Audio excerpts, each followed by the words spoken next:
Hello everybody, good morning and welcome to the United Stand. Back in the studio again, I'm Mark Goldbridge and I've got more news than Reuters this morning. There is so much to get into. David Ornstein and Fabrizio Romano contradicting each other on Joao Gomes, ? Also, Manchester United are saying they understand why United are shit and basically that Ruben Amorim has limitations and they understand it. What is that nonsense? We'll talk about that as well. Also, we're still in for Baleba, who's playing rubbish because of data. We're looking to buy more young players because of data. Man United are apparently a data club now. They're happy with Amorim, not because of the results, but because of the XG, because of the chances created. What are we doing at this football club? The transfer policy of bringing more younger players in. We've got loads of stuff around Semenyo, Anderson, Wharton, Mainoo. We've got Nicky Butt and Paul Scholes questioning things. We've got so much to get into this morning and I think I'm going to feel exhausted by the end of it. But good morning, everybody. I'm a bit exhausted anyway because I was out with the team last night in Manchester for our Christmas do, but more of that later. But before I get into that, it's Black Friday, isn't it? And we've got some fantastic deals with you for boohooMAN. They've got 90% off on selected items across the website, plus 10% off with the classic original code GOLDBRIDGE. That's 10% off with the code GOLDBRIDGE at boohooMAN.com. You can scan the QR code next to me. It's Black Friday and they've got 90% off certain items site-wide. So you can get 90 plus 10% on that. I can't do the maths, but it's more than 90%. Might be 99%.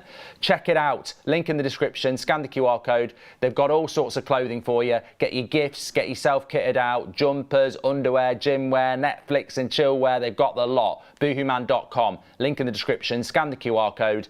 90% off items across the website and you can get an extra 10% off with the code GOLDBRIDGE because it's Black Friday. So check it out on the website boohooMAN.com. Right, into the show. I've got to say, I should be chilling out for the weekend. I've got a bit of a hangover. I should be like relaxed, press conference, Bundesliga tonight, Leipzig, looking at players that we might buy in the future because of the Favell connection. Wow. I don't know what's going on at United. I read this morning, David Ornstein talking about Joao Gomes saying that we're not in talks for him. And then I read Romano saying Manchester United are considering him and he would love to sign for Man United. And I'm like, what's true, what's not? Conor Gallagher is apparently staying at Atletico Madrid. So is the January transfer window over? You know, what is the strategy? Bruno Saudi, they're talking about that in the Athletic. Anderson's the priority, but he's going to be very expensive. Man United want Baleba, but because he's shit, but the data says he's not shit. And I'm sort of like, I'm confused. We've got Ben Jacobs yesterday saying that Man United are going to keep Amorim for the long run, but if he does bad over Christmas, he might be in trouble again. And then we've got the Mirror saying that the club accept the limitations of the team under Amorim despite the £200 million spend in the summer. And I'm sort of like drifting back to yesterday morning again, going, what's going on? Like, what is going on at this football club? We lost to Everton with 10 men. I was out for a meal last night. The guy who was in charge of the restaurant, shout out the Alchemist, bloody Everton fan, giving us bloody shots, all smug. They were blue shots. And I'm like, I'm not drinking that. I'm not drinking. I mean, I said fair play, you deserve to win, and I will drink it. But the blue thing's a bit of a piss take. We are a piss take at the moment. Like, and I don't. All I want to see is leadership. And I'm not necessarily talking about Amorim here, but I suppose I am. If you saw the preview, he's got to make changes on Sunday.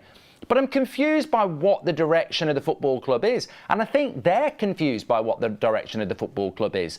There was something I wanted to bring in here about what I think it was Ben Jacobs said this actually when he was on the interview with Beth yesterday, and it fits in with the Mirror. The Mirror is saying that the club accept the limitations of the team under Ruben Amorim. I'm sorry, I don't accept the limitations of what's going on at Manchester United. I absolutely agree that we're not a Champions League side, you know, because we're not in the Champions League. I absolutely agree that we're not in a title race because we're not in a title race. But what limitations are they talking about here? Are they talking about they understand why we're 10th in the league and losing to Everton at home? Because I don't understand that. Last time I checked, our midfield gets paid 650 grand a week. You know, it couldn't stop a bloody bag of cement. It's rubbish. It gets run through like a bloody, like Jon Snow's sword through butter. It's terrible. And the wide players, I mean, I'll leave that one. Up front, we don't have a striker. I don't understand a football club that's happy for the press to report that they understand the limitations. They understand why Amorim's struggling. I don't understand why Amorim's struggling. I can see why he's struggling, but I don't understand it because I'm not responsible for it. The midfield is a joke, absolute joke. It's got more holes than a crumpet, and that's not on me. That's not on you. We spoke about this in the summer and we said we need to buy a midfielder, but we can't buy the midfielder. The club don't buy a midfielder, and then they sit there as we approach Christmas and go, well, we can understand the limitations of the team, but it's on your watch, mate. You did it. You caused it. I don't understand that, and I don't understand why you're briefing the press saying, let's be fair, look at the limitations of the team. We're Manchester United and we're 10th in the league. There are teams a lot smaller than us, with a lot smaller fan base and a lot smaller budget, and they're doing better than we are. And we're sat there going, limitations. We pay good wages. We have experienced players, and they are massively underperforming. So no, look, I understand the limitations of we can't be in a title race. I maybe understand the limitations that we can't be in a top 4 race, but I don't understand the limitations of where we are. I think it's crap leadership yet again. And when Ben Jacobs says that, they want to give Amorim the full season, I hope he gets the full season, but that's not a given. And he goes on to say that if they get through the fixtures for Christmas, then he should get the full season. They're looking at the smaller metrics and the positives there. And those smaller metrics are things like XG, big chances created. And I'm like, oh my God. Oh my God. And I've got to bring this in at this point. The reason we're looking at Baleba, even though he's shit, is because the data says he's a good signing. Oh, great. So we're now run by AI. Brilliant. Another bloody step forward for mankind and Manchester United. AI-driven bullshit. I mean, the eye test in football will always be the best test. Baleba is shit and has been shit for 4 months. But computer says, no, it's still a good signing. Man United are 10th in the league and we're shit. Oh, yeah, but it's about the XG. It's about the chances created. Mate, what are we doing as a football club? Like this new guy they've brought in, I forget his name, someone in the chat will know. This new guy that we've brought in, right? He's really good at predicting good players for the future. So Man United have brought him in. Oh, good. Oh, good. So as I said yesterday, we're going to buy more Dorgus. We're going to buy more Seskos. We're going to buy more Rasmuses. That's going really well. We're going to buy more Euros. It's going really well, isn't it? Really, we're such a brilliant place to bring young players with talent and develop them. And I'm like, what are we actually doing at this football club? We're going to buy Baleba because the data says he's good, even though the eye tests say something else. We're 10th in the league and we're losing at home to 10-men Everton, but XG and chances created is more important. And we're going to keep buying younger players because they might be good in the future, but we can't nurture them. And I'm sort of like, this strategy is pure nonsense. When's somebody going to wake up and go, today matters in football, not tomorrow? The result matters in football, not the fucking XG. And let me just say, there are people out there, hipsters, whatever you want to call them, TikTok bloody nonsense with your bloody tactics, knocking one out to a bloody XG graph. Get on. Anyway, the point is that I nearly said something I shouldn't say on a morning show. I believe that I couldn't give a toss about XG and I couldn't give a toss about chances created. We're not Brighton, we're Manchester United. I remember Chelsea when they had Graham Potter there. I don't think Chelsea fans really wanted to listen to it, but they created a lot of chances under Graham Potter and they didn't concede many goals, but they lost a lot of games and they drew a lot of games by 1 goal or 0-0. And Chelsea fans got fed up of it. And I remember watching Match of the Day one night and he was under pressure. And they pulled out this stat that chances created for Chelsea was really high and their XG was really high. And somebody said, but he's under pressure and the fans want him gone. And that's all that matters. All that matters is where they are in the league and whether they are putting the ball in the back of the net. XG, chances created, the minute you start talking about that, you're trying to justify a bad decision. And, 10 years ago, well, let's go back to the 90s. Let's go back to 99. Who was talking about XG and chances created then? Nobody. We're talking about winning. We're talking about winning league titles, winning the Champions League. This is a modern phenomenon, and I do think stats are important at times, but only in a short term. It's half time, we've created this many chances, why haven't we scored? I mean, is there anybody out there that when you're losing 1-0 at half time who goes, I don't actually, that doesn't really matter.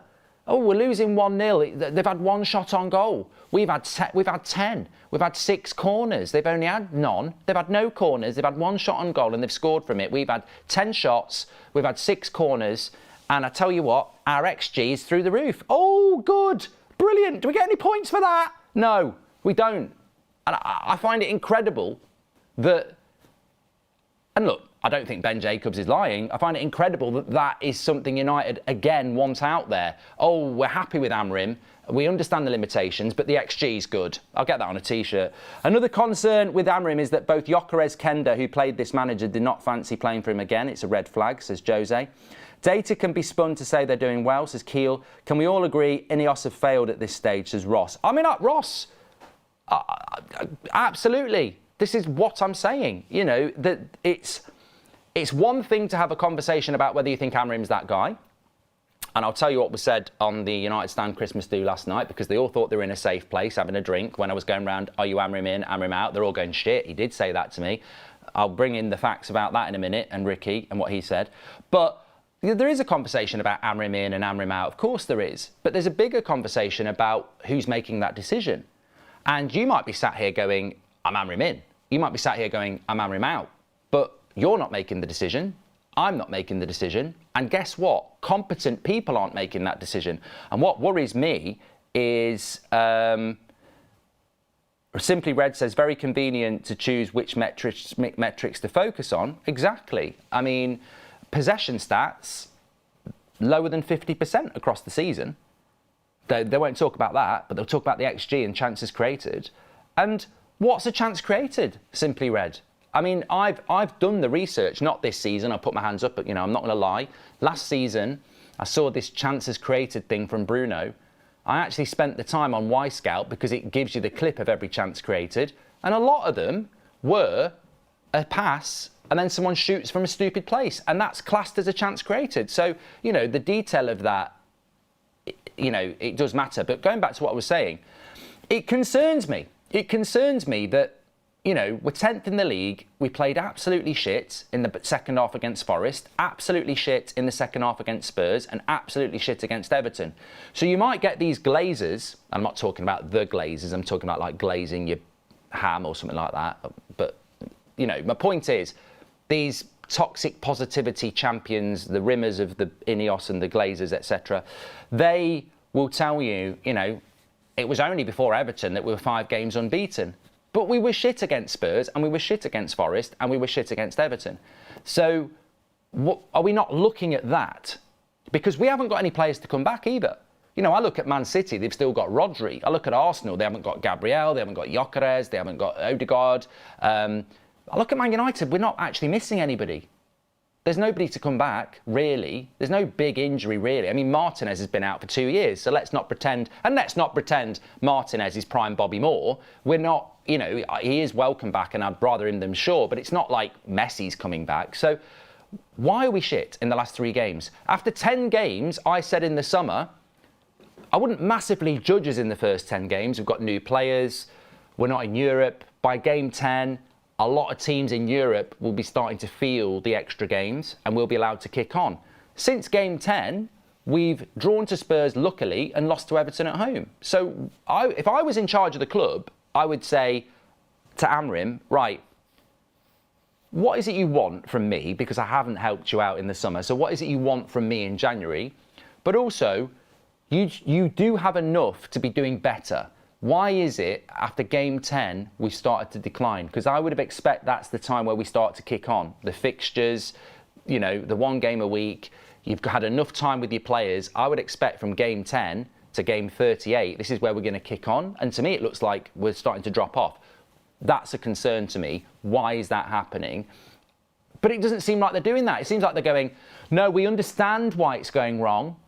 And even though it's our fault, we're not going to do anything about it. And also, is it really going wrong? I mean, yeah, we lost to Everton with 10 men and we were fucking rubbish, but look at the chances created. Look at XG. I mean, what's happening at the Christmas party? Is Sir Jim going to go, oh, look at this. Get the champers out. We're top of the XG league. I mean, it's just bullshit, isn't it, really? It's absolute bullshit.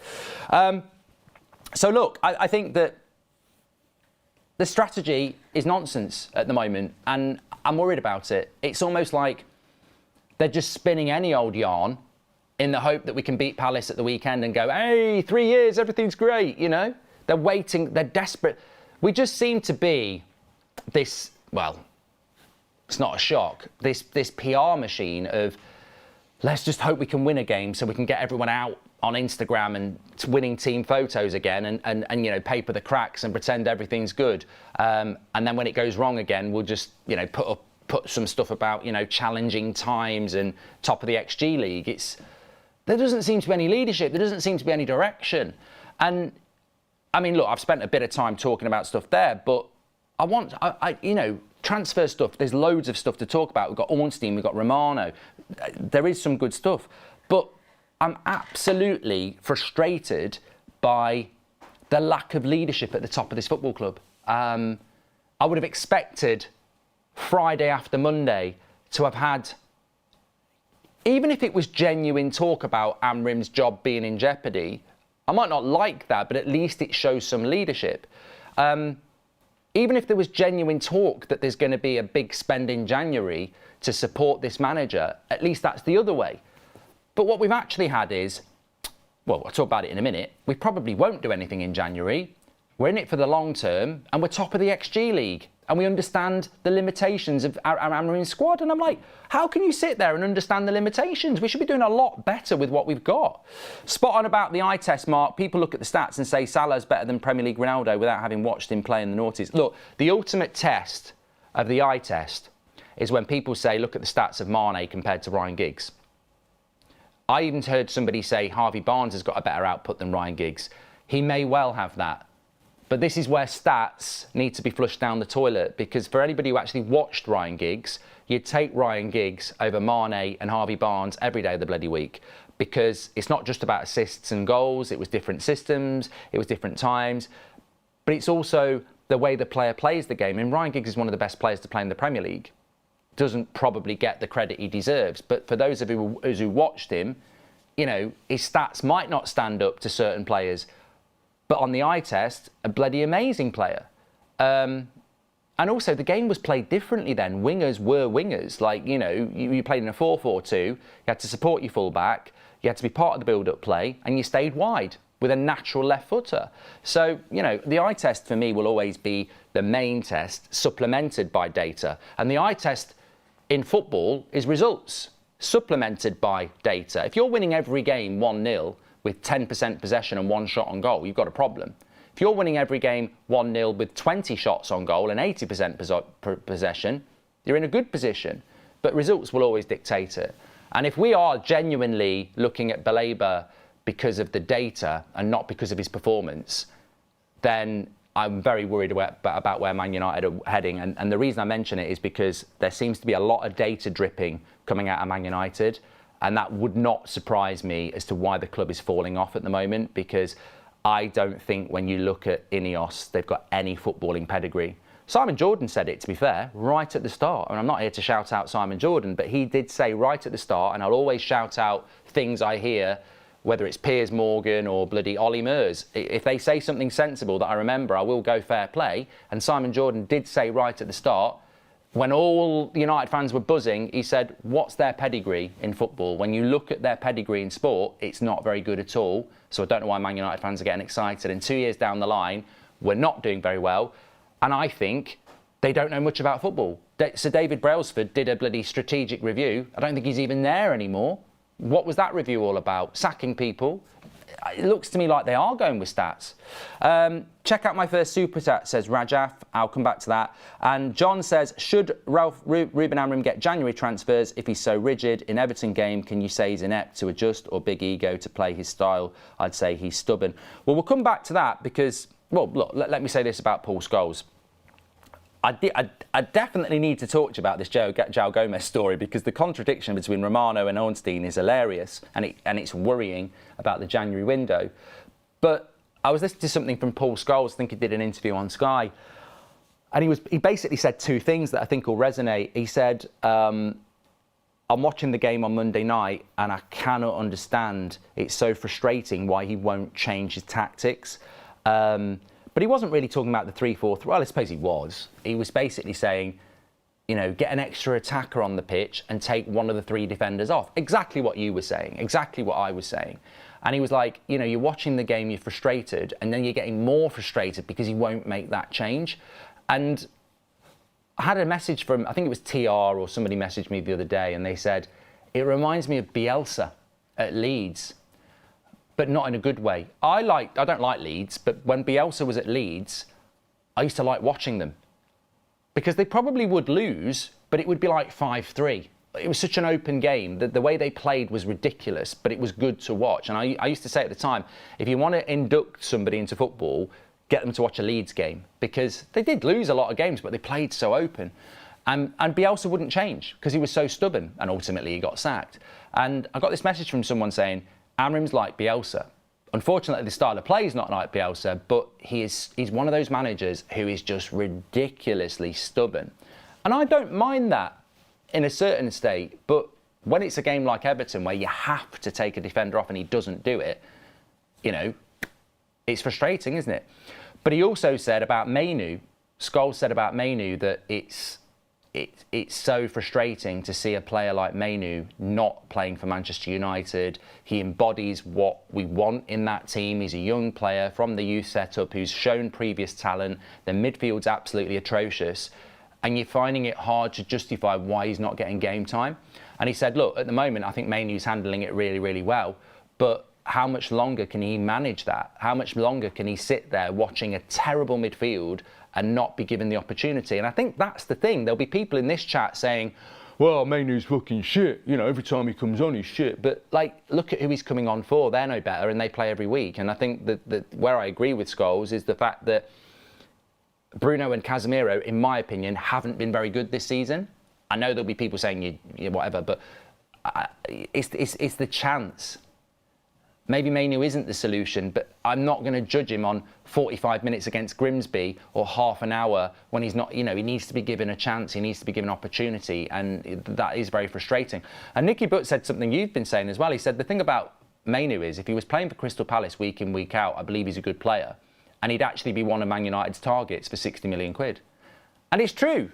I genuinely think if Mainoo was playing regularly for a Brighton or a Crystal Palace, he would be playing well enough that we would be targeting him and talking about him now.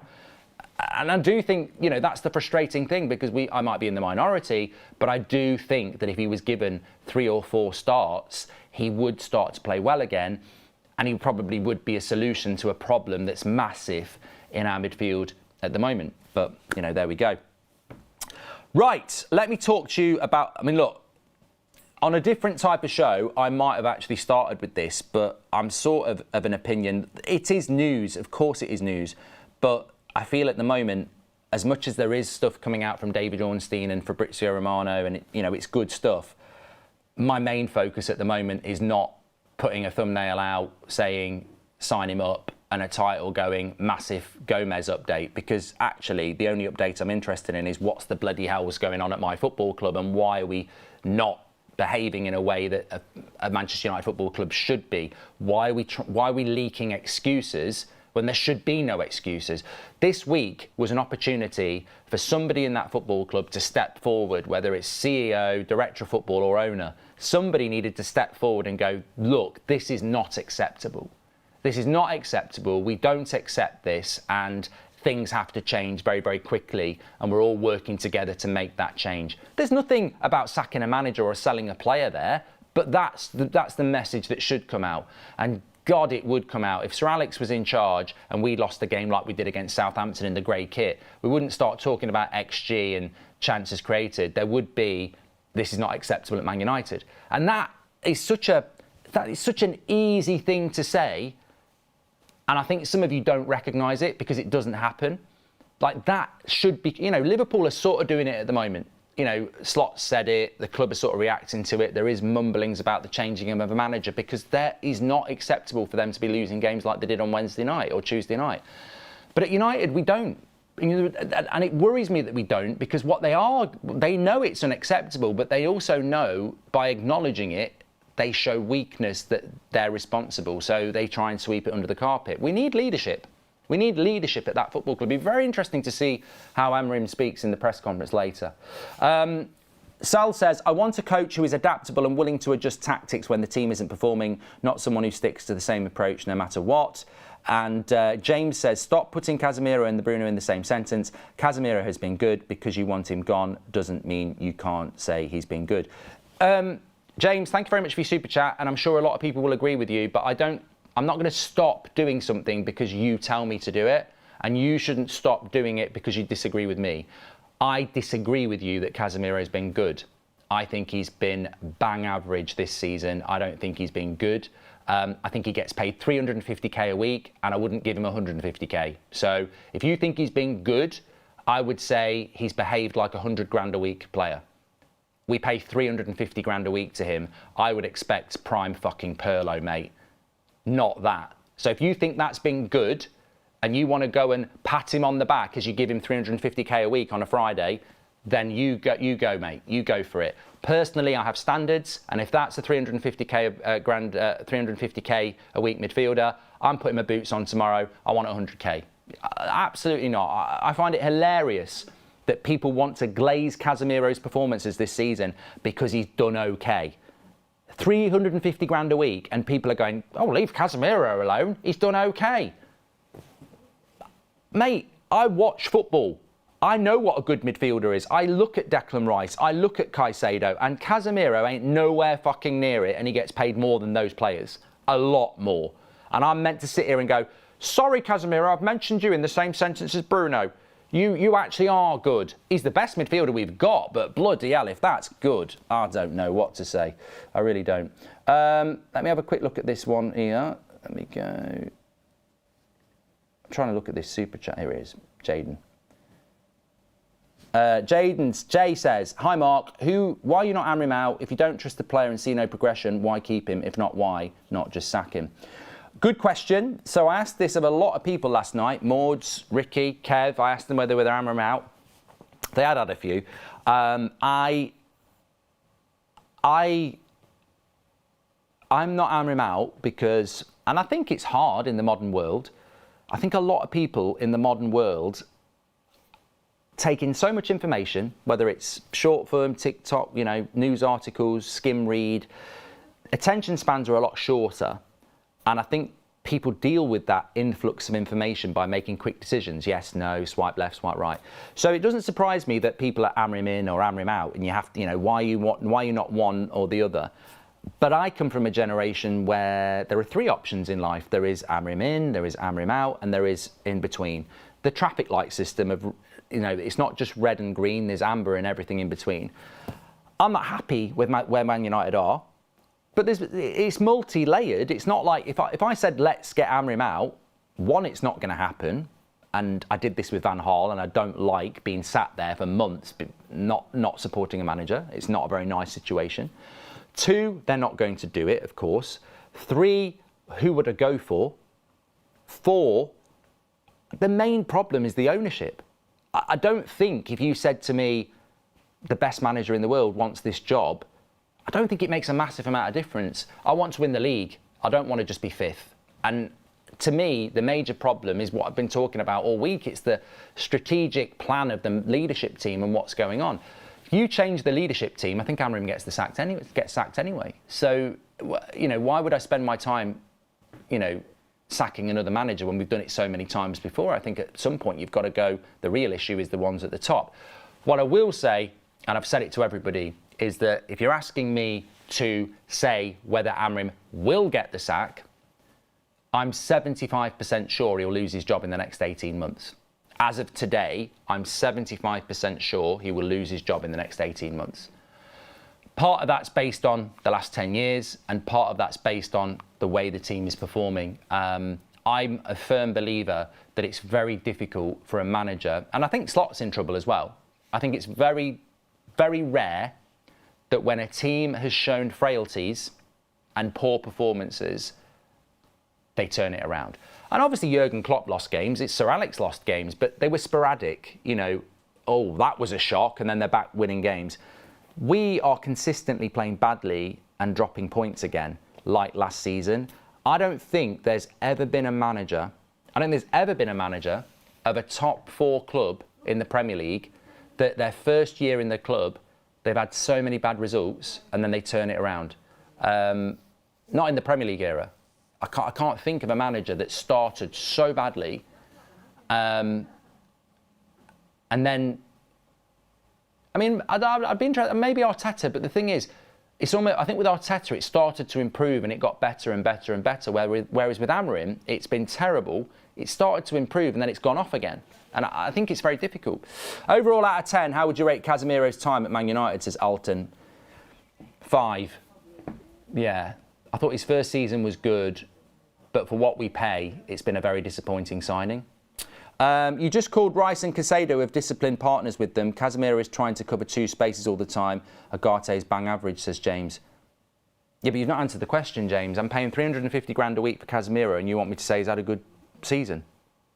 And then you're making excuses for him. If I put Lionel Messi in a Stoke team, he's still going to be Lionel Messi. Getting the ball, he's still going to do good things. I watch Casemiro, he's bang average. I watched him against Everton, he had to get subbed off, he was that shit. No, not for me, mate, not for me. Opinion, Bruno as a better captain, as a passer scoring job than needs to be to other players to their job and defending. I'd just say focus on his game. Play Bruno as a 10, John. That's what I would do. Right, let's get into some of this transfer news because I'll be here till bloody midday. So, there's quite a lot to go through this morning in relation to the transfer news. I'm just getting it up here. So, the Joao Gomes story is the most interesting story this morning. Please do smash a like on the video, everybody. Would you keep Casemiro on 350k a week or Baleba, who earns around 15k at the moment? I'd take Baleba over Casemiro, yeah. I mean, I don't want to do either, but I would. So, Fabrizio Romano comes out this morning. So Joao Gomes is potentially a January signing that Man United desperately need. Fabrizio Romano comes out and says that Joao Gomes is being considered by Manchester United, but he's not a priority. He's seen more as an opportunity, the same as Conor Gallagher in January. Joao Gomes would be very keen on the move to Manchester United. Then David Ornstein comes out and says that he's not on the list for Manchester United, and sorry, there's no truth in the conversation that Man United are in talks with Joao Gomes, and there's no talks going on at the moment. So, taking the two transfer gurus together, Ornstein is basically saying there are no talks and there's no truth in it, and Romano's saying he's not a priority, but he's an opportunity if they want to take it, and he'd be keen to come. So I think you put that Joao Gomes story in the bin now. And I think you put the Conor Gallagher story in the bin now. Because there's reports from Spain that Conor Gallagher is actually happy in Spain. And the Joao Gomes story has just been put in the bin. So here we are. For all we've just been talking about, the club's in a bloody mess. You know, they're releasing a bloody Christmas jumper with top of the XG League. And the January window, which has to be an opportunity, I'm sort of looking at it and I'm going, so we're not buying a midfielder? Because if we're not in talks for Joao Gomes, and David Ornstein, how often is he wrong? You'd need to be in talks for Joao Gomes if you're buying him in January. You'd need to be in talks with somebody to buy them in January. Like, you don't just wait till January the 1st and go, hey, Connor, do you want, you know, you've got to be in talks. If we're not in talks with Joao Gomes, and we're not, and Conor Gallagher's not a consideration, then I'd start to panic now that we're not going to do anything in the midfield in January, which is criminal. But it was criminal not to do something in the summer. Because we're sort of being led down this, look down there. I've just done a shit on your lap, but look down there. You know, because it's like, oh, Elliot Anderson is the priority. We've heard Andy Mitten. We've heard David Ornstein, Laurie Whitwell, all saying that Elliot Anderson is the priority. And at the moment. And I think it was David Ornstein that said Baleba is high on the list, but Anderson is the priority at the moment. And I just think David Ornstein himself said Elliot Anderson's wage package is close to 100k at the moment, and Forest don't want to sell and won't sell without a big offer. So that's not happening in January. And I don't think it'll happen in the summer, to be honest with you. If we're not in Europe, and we won't be the only horse in the race, so I'm sort of sat here going, so none of the January transfers are happening, Conor Gallagher or Joao Gomes. We can't get Anderson until the summer, and even then we might not get him. We need 2 midfielders, and what you're basically saying to me is, we're not going to do anything again, are we? We're going to do the whole we like to do it in the summer bollocks. And I sort of just sit here and go, you know what? Some people are probably there going, stop being so negative. And I'm like, at what point do you wake up and realise this ain't good? At what point do we just start going, what are we actually doing? Have we actually become a football club where we just go, we're rubbish and we're going to be rubbish forever and we're just going to swallow this bullshit? I mean, what are they actually doing? Like, if this was Todd Bowley at Chelsea, they'd be buying Elliot Anderson and Angelo Stiller in January, and they'd pay 170 million to do it. They'd find the way to do it because that's what the team needs now, because there's an active season going on now, and if you change that midfield now, you will get in Europe in May. But United are going to go, no value, can't get the players that we want, we're going to wait till the summer, mess up another season, then miss out on them and mess up another season. I can't believe we've got such morons in charge. They don't see how rubbish they are, and they don't understand that in football, it's about what you do today, not about what you want to do tomorrow. And I don't see the Elliot Anderson deal happening because I think better clubs will go for him and we won't have the money anyway. And also, we need to do something in January. Like, we have to do something in January. I can't understand how they're looking at it and going, oh, we understand we're rubbish because the midfield's rubbish, but let's not do anything till the summer. And you might end, also, are you not setting up Amorim for the sack? Like, is that part of the plan? Because that midfield is going to lose a lot of games between now and May. I heard somebody yesterday say, I don't actually mind us waiting until the summer if it means we get the players that we want. And I replied and I said, but there's another 26 games where that midfield's got to get us through. If we're 10th now, what if we're 10th in May? He's got to go. And that, I find that madness. United treat summer like our Christmas birthday for signings, says Tom Grant. So yeah, I'd say I'm a little bit concerned about that that midfield scenario, because if Joao Gomes isn't happy, look, for me, you got to get someone in January. If I don't have a car and I need to go somewhere, and don't say ring an Uber, I need a car, right? I need a car, and there's a car I really want, but I can't get it till the summer. But between January and the summer, I need to go somewhere. I go and get what I can get in January so that I can get somewhere. And what United are basically saying is we need to get somewhere before the summer, but we're going to wait for the car we want in the summer, and we're not going to go anywhere between May and the summer. And that's exactly it. We're not going to go anywhere between May and the summer, and we need to go somewhere. So, Joao Gomes is not a priority, or Conor Gallagher's not a priority, or Manu Kone is not a priority. Getting a midfield is a priority. Sometimes in life, you need something, you've got to go and get it, and you can't wait for the thing you really want. You have to get something. I'm starving. I'm absolutely starving. Oh, I'll deliver you a Big Mac and chips tomorrow, but I'm starving today. I'll take the beans on toast. No, I really want... No, we got to eat today. And this club is just not running itself like a football club. And it's incredible. It's incredible. And, there might be people at United sat there going, oh, look at this nonsense, look at this nonsense. It's not nonsense though, is it? Because you're happy to sit there and allow all this nonsense to be out there. You know as well as I do that you can control what goes out to the media, and you are.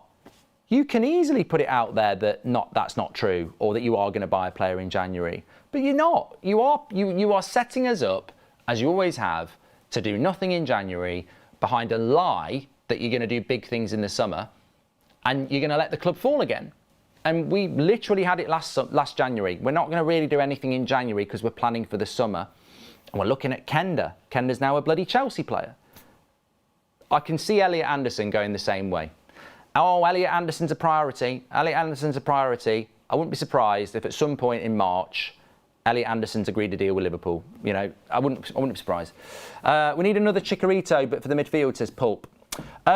Just to skim through some other things about the midfield. Interestingly, Trevello, who have broken a couple of stories around Man United in the last few weeks that have proved to be true, they're saying that Man United are going to re-enter talks for Ederson of Atalanta very soon. I've always liked Ederson. My personal feeling is that we haven't legitimately been linked to him for a very long time and that he was a previous regime's target, i.e. pre-Amorim. I haven't really kept an eye on Serie A this season, to be honest with you. But Atalanta are doing quite well again, and Ederson's an interesting opportunity. We've got this lad Orozco coming in. I mean, good news. He played very, very well for the under-18s, I think it was, for his national team against Germany. He's another talent like Kone that's coming over. I think he's 17. However, I would say two things. Like, I think even when we got Kone and Obi, there was a lot of excitement. Oh, these players, wow, brilliant. Yeah, they could go straight into the first team. And I think with this Orozco, and there's another player as well, I think people are waking up to it. They're sort of like going, and, you know, hopefully he'll be a good player, but look at Leon, look at Kone. We don't use them in the first team. They might be a year or two off being anywhere near the first team. We need players today. And even if we do put them in the first team, Dorgu, Yoro, if they don't hit the ground running, they're flops. And the environment's not there to develop them anyway. So I'm at a point now where it's great that we're buying these young players, but what's their development pathway? Because we don't develop players and we don't have the environment for it either. The only players we should sign are players Amorim wants, otherwise we're chucking it up the wall and going round in circles. And that was from JB. And Sal says, how Ineos the worst thing to happen to Man United? At this point, even a FIFA career mode board would run the club better. I mean, they're not the worst thing to happen to Manchester United. Obviously, we've had much worse things happen to this football club. 58's the worst thing that's ever happened.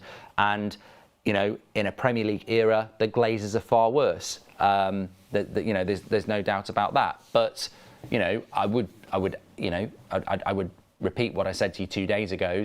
2 days ago, we have statistically got worse under Ineos, and you know, this is quite a boring thing to say, but I actually do question when halving your workforce is actually going to bite. I think it's going to bite us in a bad way. I don't think you can halve your workforce and things get better. I think you can get rid of ineffective people and save money, but I don't think you can get rid of half your workforce and be a better run club. I think that reminds me of, I've worked at businesses before where they need to save money and they go, look, we've got to sack half the workforce, otherwise we're going to go under. And it doesn't really matter whether you're good at your job or not, we're cutting these jobs. That to me, when Man United sacked half the workforce, that wasn't about, you know, all these people we can do without. That was like, we need to sack half the workforce. And I think that's going to bite us. I really do.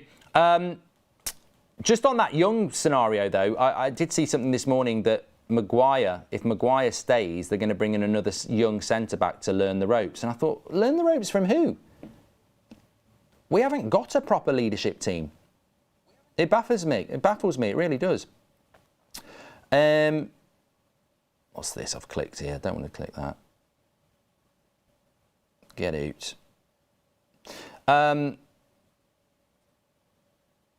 John says, if you say Ruben Amorim's done in 18 months, who is next? I mean, I'm not. No, what I'm saying is, I think there's a 75% chance he'll lose his job in the next 18 months.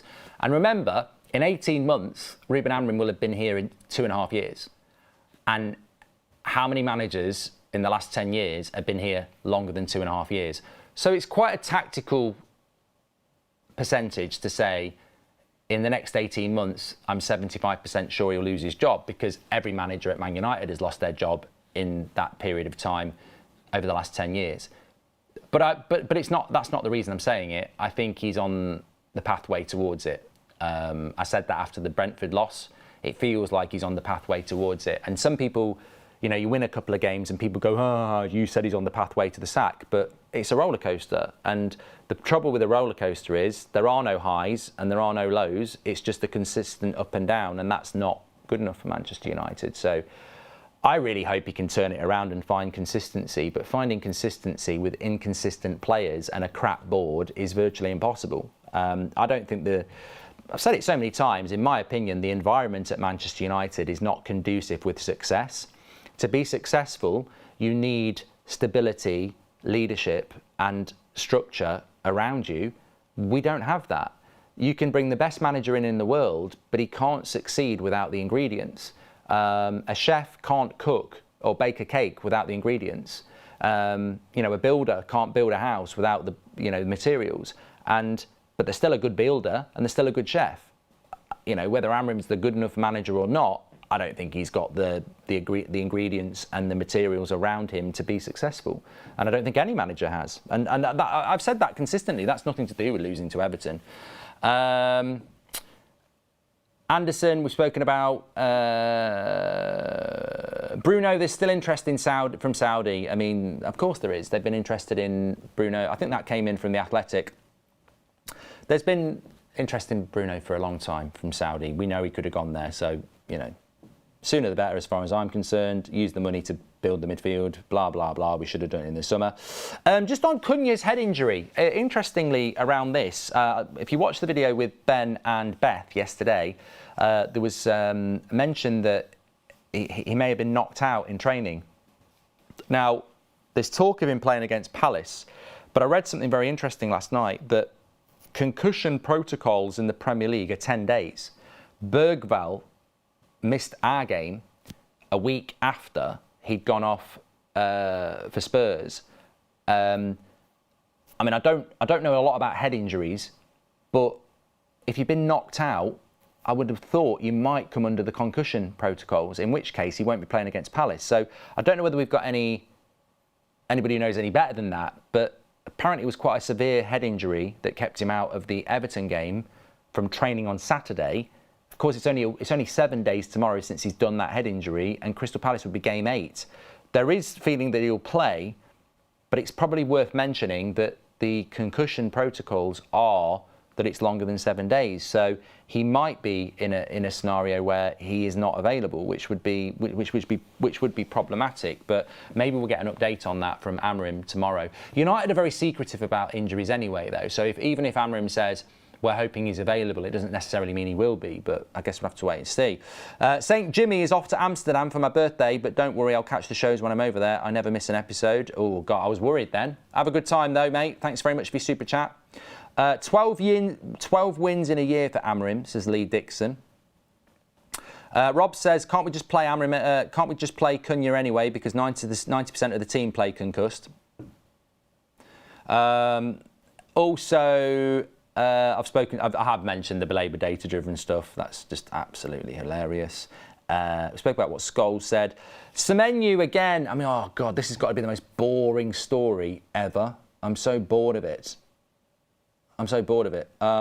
Semenyo is on the menu for Manchester United in the sense that we retain an interest, according to David Ornstein. Yeah, I don't have a lot to say about that because we shouldn't be buying Semenyo. If you want, we didn't. He was not a priority. We got Mbeumo and Cunha.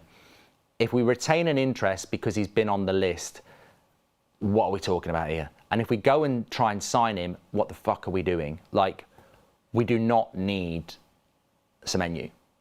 I'm not saying I wouldn't take Semenyo or Adeyemi, but we do not need Semenyo. We need to be looking better at that team. And what we desperately need at the moment is a striker of experience, which I don't think we're going to get. 2 midfielders yesterday, and arguably wide players. Now, all right, Semenyo might be able to play out wide, but are you really going to play Semenyo on the left and Amad on the right? I don't think Amorim would dare do that. I think he'd do it in the Portuguese league. I think he'd play 2 wingers at wing back in the Portuguese league, but I don't think he'd dare do it in the Premier League. I really don't think he'd dare do that. I think Amorim is more counter-attack defensive than attack at the moment and possession. And I think if you go Semenyo and Ahmad, you've got to be an attacking side with possession, and we're a counter-attacking team. So many times it looks like a back five, so I don't think he'd do that. But also, you can't spend £65 million on a player when you need an experienced striker and you desperately need two midfielders. So the Semenyo thing wouldn't make sense to me at all. But look, it's going to be very interesting to see what Amorim's got to say at lunchtime. Maybe he'll be the guy that comes out and shows some accountability and leadership, because I'm fuming about Monday and I'm disappointed again at the club's reaction to it. I can't accept. Somebody said you need to go and have a walk and calm down, too much negativity for a Friday morning. Well, I'm sorry I care, mate. I'm sorry it actually matters, and I'm sorry that I find it completely and utterly repulsive that this great football club has become a club that accepts losing to Everton with 10 men and being 10th in the league. I don't recognise that. I don't accept it. And I don't care if you want to give me a bag of Werthers and Originals and a pair of slippers and say, look at him, stick him on the History Channel living in the past. But I'm not going to change. I mean, maybe that's what happens when you get older. You just become a moany old prat who lives in the past. But the past was better for Manchester United. We had standards. We are still a massive club. And all I see Ineos do is lower expectations and get away with it. Factually, over the last 2 years, we've got worse. And every bad result becomes more acceptable from them. There is no frustration, there is no anger, and there is no reaction to these unacceptable performances. And some of you are being brainwashed by it. Like, some of you are just going, oh, well, these things happen. No. In competitive sport, you are driven to succeed, and you do not accept poor performance. If you're a runner and you have a set time that you should be hitting, and you go on a run and you don't hit it, you don't go, oh, well. You look at why. Did I go out on the piss last night? Did I not sleep properly? Man United go, oh, it's fine. We are like the new school sports day in the UK, where when I was growing up, sports day, if you win, you get first prize. If you get second, you get second. If you get third. Nowadays, somebody wins, and if you come last, you get a first prize medal as well. Why have Man United become like this? It's a competitive sport. Why are we not driven by winning? Why are we not setting standards? I'll leave it there. Thanks everyone for watching. We're back with the press conference reaction at about 1:30. Tune in for that. I've got Leipzig watch along tonight from about 7:15. I'm really excited to watch that. I mean, there are some good young players there, and Favel obviously works there. But I mean, whether we should be buying young players, you know what my thought is about that. But and we have an 8 o'clock show for you too. Obviously, remember, we've done the preview for Palace. Controversial, but I stand by it. What I said. You can check that out, and it is a midday kickoff on Sunday. Apparently, it was because we were meant to be playing in the 12:30 game, which is why there's no 12:30 game. We were meant to be 12:30 tomorrow, but because Palace played last night, it's been moved to 12 o'clock on a Sunday. There you go. Information bridge. Take care, everyone. Stay safe. I'll speak to you on the next one.